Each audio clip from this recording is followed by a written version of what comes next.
Student, स्वागत है आपको हमारे यूट्यूब चैनल गुरुजी पर। और पिछली वीडियो में मैंने आपको बताया था कि सिमिलरिटी ऑफ ट्रायंगल्स क्या होती है। इस वीडियो में मैं आपको बताने वाला हूँ एक्सरसाइज 6.2 आपकी एनसीईआरटी से।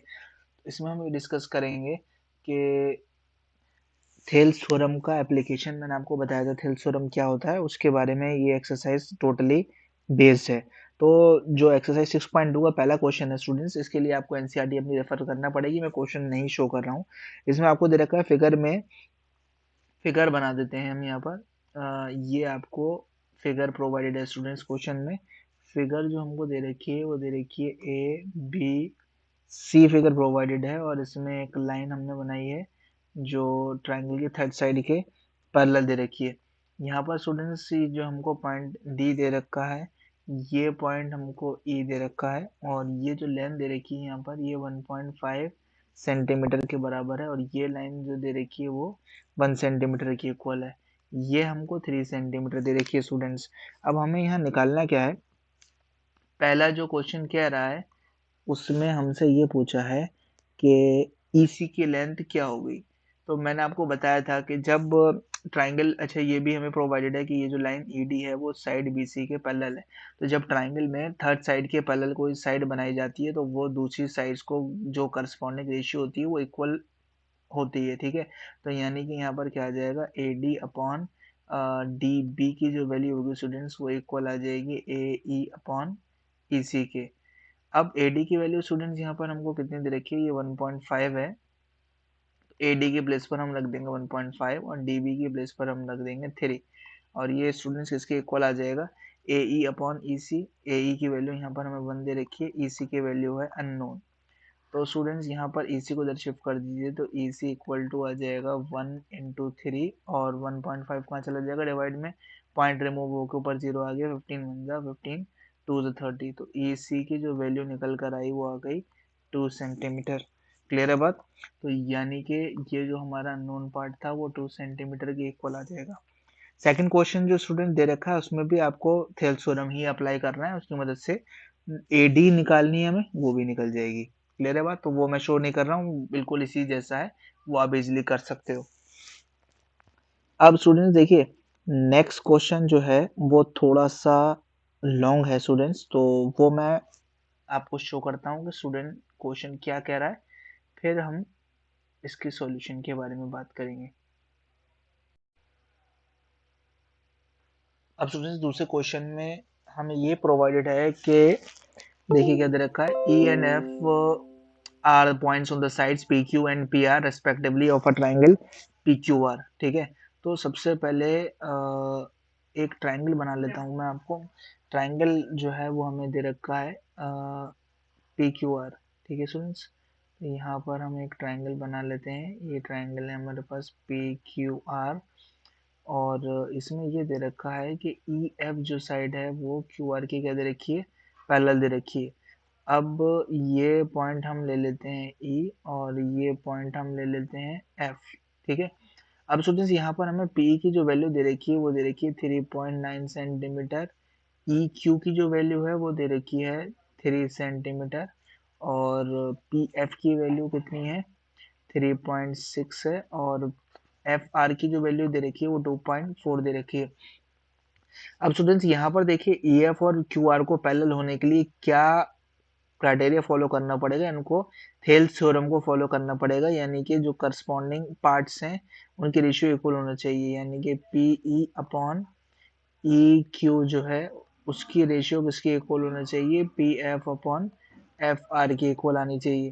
तो PE की वैल्यू स्टूडेंट्स हमारे पास है 3.9 अपॉन EQ की वैल्यू 3 दे रखी है, ये इक्वल होनी चाहिए PF अपॉन FR की वैल्यू 2.4 दे रखी है।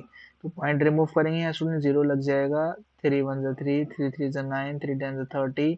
यहाँ से रिमूव करेंगे पॉइंट तो आ जाएगा 12 3 36 12 2 24। ये क्लियर निकल कर आ रहा है स्टूडेंट्स के 3/10 इज नॉट इक्वल टू 3/2, यानी कि जो पहला वाला केस है उसमें ये दोनों लाइंस आपस में पैरेलल नहीं है। क्लियर है बात। अब देखते हैं स्टूडेंट्स सेकंड पार्ट के। सेकंड पार्ट में देखिए लेंथ भी थोड़ी हमें डिफरेंट दे रखी है, तो यहाँ से हमें थोड़ा सा रिमूव करना पड़ेगा इसको। क्लियर है बात। देखते हैं स्टूडेंट्स क्या दे रखा है यहाँ पर। सेकंड पोर्शन में हमें दे रखा है कि पीई की वैल्यू 4 सेंटीमीटर है, तो यहाँ 4 लिख देता हूँ मैं। और क्यूई की वैल्यू दे रखी है 4.5 और पीएफ की वैल्यू हमारे पास 8 है और एफआर की वैल्यू 9 दे रखी है। तो अगेन यहाँ पर भी थेल्स थ्योरम को फॉलो करना है, यानी कि पीई अपॉन ई क्यू की जो वैल्यू है वो किसके इक्वल आना चाहिए, P F upon F R के। ठीक है, तो यानी कि 4/4.5 should be equal to 8/9। Point remove होगा स्टूडेंट्स, यहाँ पर 0 बढ़ जाएगा, तो 5 8 ज़ा 40, 5 9 ज़ा 45, यानी कि यहाँ पर जो एल एच एस आ रही है वो 8/9 आ रही है और आर एच एस भी 8/9 आ रही है। दोनों की वैल्यू इक्वल है, यानी कि E F is parallel to Q R. ये तो हमारा सही आ रहा है। ठीक है बात। अब थर्ड पार्ट में स्टूडेंट्स देखिए क्या दे रखा है। थर्ड पार्ट में हमें वैल्यू लगानी पड़ेगी, बिल्कुल सिमिलरली इसी तरीके से हम करेंगे थर्ड पार्ट को भी। थोड़ा सा मैं इसको रब कर देता हूँ ताकि हम थर्ड पार्ट कर सकें इसे।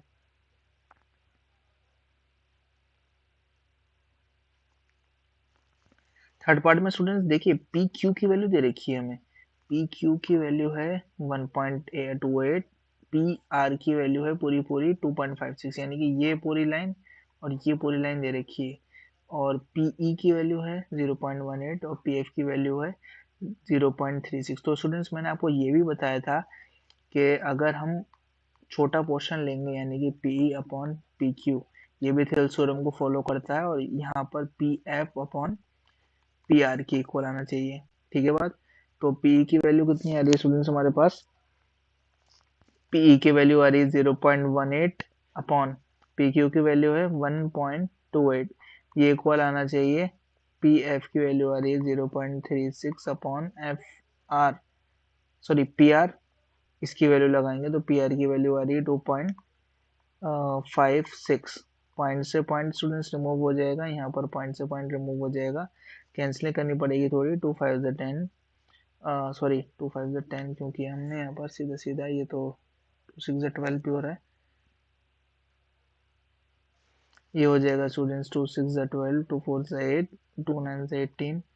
अब इसको हम कैंसिल नहीं कर सकते, 4 से करते हैं इसको, 4 9 36, 4 6 24, 4 4 16, दोनों साइड इक्वल आ रहा है। ये 9/64 आ रही है, दूसरी भी 9/64 आ रही है। दिस मीन्स के ई एफ जो है इस केस में पैरेलल दे रखी है क्यू आर के। क्लियर है बात। अब हम बात करेंगे नेक्स्ट क्वेश्चन की। अब स्टूडेंट्स बात करेंगे हम नेक्स्ट क्वेश्चन की। क्वेश्चन नंबर 3 में हमें दे रखा है इन द फिगर, यहाँ पर जो एल एम है वो पैरेलल दे रखी है सी बी के, यानी कि एल एम ये वाली साइड और ये सी बी, ये दोनों आपस में पैरेलल है। साथ में स्टूडेंट्स हमें ये दे रखा है कि ये जो एल एन है, एल एन ये दे रखी है हमको, एल एन सी डी के पैरेलल है। तो हमें ये प्रूव करना है कि ए एम अपॉन ए ये इक्वल आ रहा है A N upon A D के इक्वल आ रहा है। ठीक है, तो सबसे पहले स्टूडेंट देखिए, अब हम बात करें ट्राइंगल ए बी सी।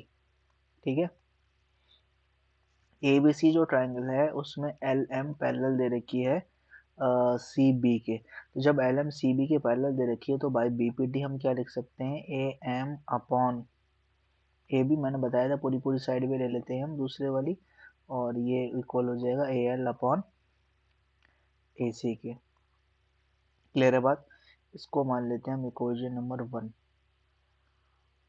अब देखिए स्टूडेंट्स, अब हमें बात करनी है ट्राइंगल ए डी सी में। तो इसमें क्या है, एल एन पैरेलल दे रखी है किसके, सी डी के पैरेलल दे रखी है। तो again by B P T हम लगा सकते हैं A N upon A D की जो वैल्यू है वो किसके इक्वल हो जाएगा, ए एल अपॉन ए सी के। तो अब देखिए इसको इक्वेशन नंबर 2 माने तो स्टूडेंट्स यहाँ से देखिए क्लियर हो रही है बात कि A M upon A B A L upon A C की इक्वल आ रहा है और ये वाला जो पोर्शन आ रहा है an अपॉन एन डी, ये भी एल अपॉन ए सी के इक्वल है। तो फ्रॉम इक्वेशन 1 और 2 से हम क्या लिख सकते हैं, फ्रॉम इक्वेशन 1 एंड 2, 1 और 2 से ही निकल कर आ रहा है स्टूडेंट्स के A M upon A B की जो वैल्यू आ रही है वो A N upon N A D की, सॉरी, ए डी के इक्वल है। यही हमको क्या करना था यहाँ पर, प्रूव करना है। देखिए A M upon A B किसके इक्वल आ रहा है, A N upon A D के। क्लियर है बात। तो ये हमारा सॉल्यूशन आ गया क्वेश्चन नंबर 3 का।